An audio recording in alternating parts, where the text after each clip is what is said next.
ભાઈબંધ બધાને એકાદો તો એવો હોય જ જે હાજર હોય ત્યારે એની બહુ મજાક બને, પણ એ ના હોય તો એના વગર કોઈને ના ગમે.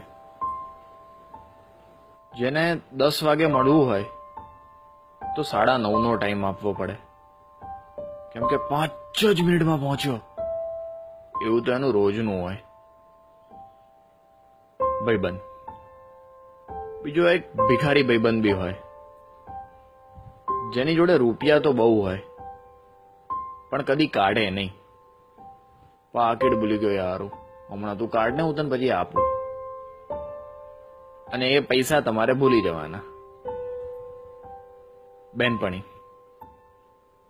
દરેક જગ્યા પર એક રોતડી તો હોય જ, જેને હાલ જ બ્રેકઅપ થયું હોય અને રોઈ રોઈને બધાની મેથી માર્યા કરે. એક વિચિત્ર બેનપણી બી હોય, જે દર વખતે બધાથી આડી જ ફાટે. જ્યારે બધા તૈયાર હોય ત્યારે એના જ નખરા હોય. એ બેની જોડે ત્રીજી સેલ્ફી ક્વીન બી હોય, જે કેમેરો ચાલુ થતા જ બતક જેવું મોઢું કરીને ઊભી રહી જાય. બબાલ્યો દરેકને એકાદો બબાલ્યો ભાઈબંધ બી હોય, જેને મારા મારી કર્યા વગર ખાવાનું જ ના પચે. ભાઈ એક મેટર થઈ યાર, અરે તું ચિંતા ના કર, બસ પહોંચ્યો હું. મિત્ર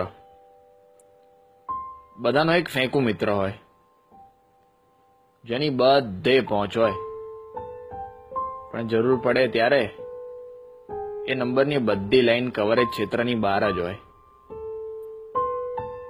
બધે એક એવો ભાઈબંધ બી હોય, જે બહારથી જેટલો સીધો સાદો ને ભોળો લાગે, અંદરથી એટલો જ છાણો હોય.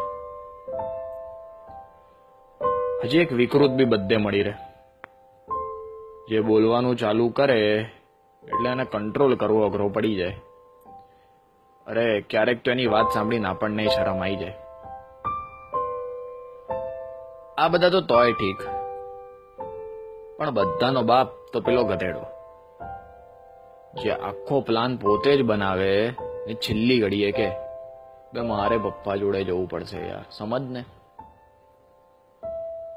ભલે રોજે રોજ હેરાન કરે, ભલે બે મતલબની બકવાસ કર્યા જ કરે, ભલે કાયમ આડો ફાટે,